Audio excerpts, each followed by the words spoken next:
On June 4th, Bangalore witnessed a tragic and avoidable disaster.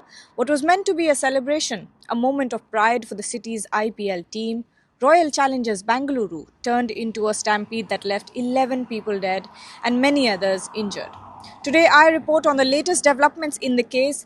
The Karnataka government has now submitted a detailed report to the High Court on the events that led to the stampede. So far, the government has acknowledged serious lapses and a judicial probe is already underway. Compensations have already been announced and several senior police officials have been suspended. And also a CID investigation in progress. In this video, we will revisit the timeline of the entire events, walk through my experience from Bangalore on the day of the celebration, and explain the key findings from the government's report. The build-up to the June 4 tragedy begins a day earlier. On June 3rd, RCB organizers, which include RCB, the Karnataka State Association KSCA, and event management firm DNA Networks, all three sent an intimation to Bangalore police. In the message, they said that a mega celebration was being planned if the team won the IPL final. However, no formal permission was sought, there was no crowd plan submitted, no deployment map, and no communication regarding medical arrangements.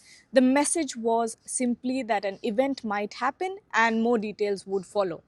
Now fast forward to the morning of June 4th. At 7:01 a.m., the official RCB account on X announced the victory parade. The post said that the parade would begin at 3:30 p.m. starting from Vidhana Soda and ending at M. Chinnaswamy Stadium, followed by celebrations in the stadium. By 8 a.m., another tweet reinforced that message. 8:55 a.m., a video posted from Virat Kohli's social media account inviting fans to join the team's celebration. Until this point, there was no formal word from the police on whether permissions had been granted. That only came around at 1 p.m. when the Bangalore City Police posted a tweet stating that the victory parade had been cancelled. The tweet said that only a felicitation would take place inside the stadium from 5 to 6 p.m. It also advised the public to avoid the surrounding areas between 3 to 8 p.m. and encouraged the use of public transport due to limited parking.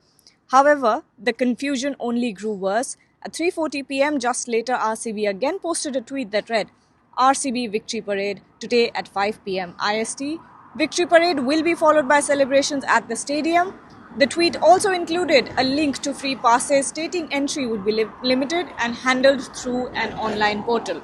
At this point, thousands of fans were already making their way to the venue from early afternoon. The area around the stadium began to crowd up. Families, college students, office goers, people from across the city had gathered. Some reports say that the first groups began arriving around noon.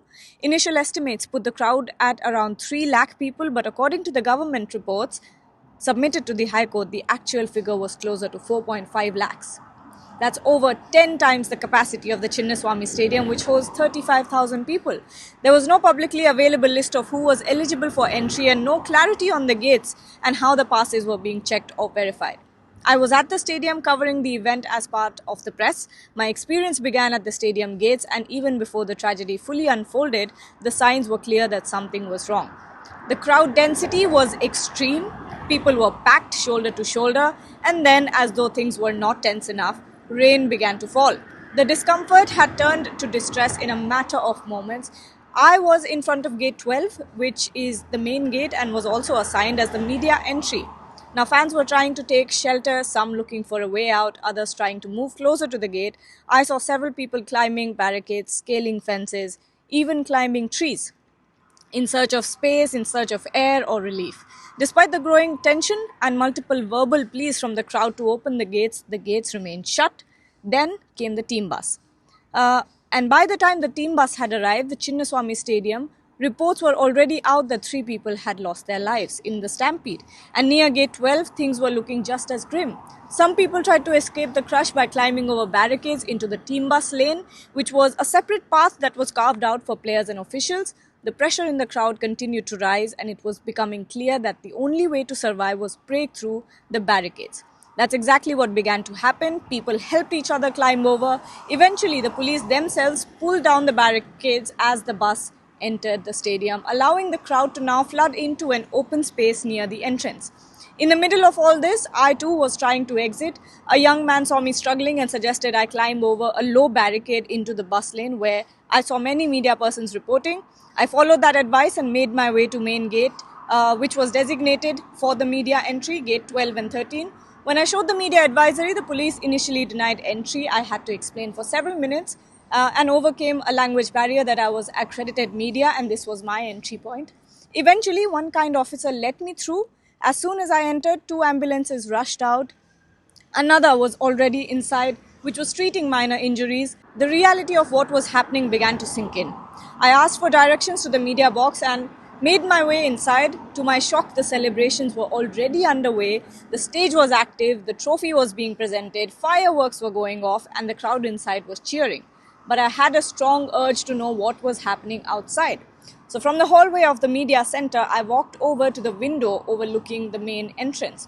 The ambulance sirens were blaring at that point. What I saw then and what we all saw later in videos across the internet was clear.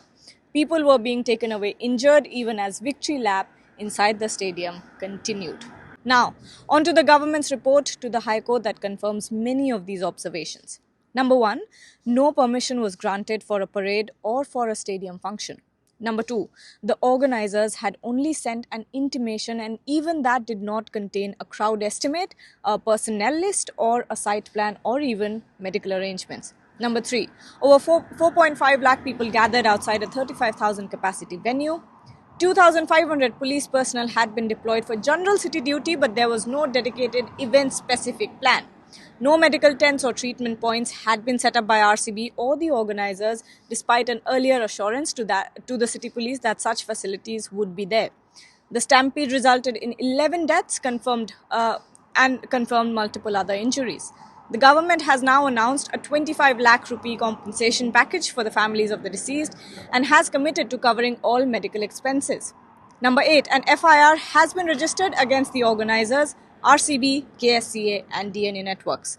The case has been handed over to the CID now. A one-man judicial commission led by retired High Court Justice Michael Kuna has been formed to look into administrative failures. And finally, the government is also working on a standard operating procedure SOP for managing larger public events, especially those involving sports teams and other venues. The stampede at Chinnaswamy Stadium on June 4th wasn't just a tragic accident, it was a result of poor planning, contradictory messaging, and a lack of coordination between organizers and authorities. The images from that day cheering fans inside the stadium while ambulances lined up outside will not be forgotten. Investigations are ongoing, accountability is being examined, and now protocols are being written. But for the families who lost loved ones, these steps come after an irreversible loss.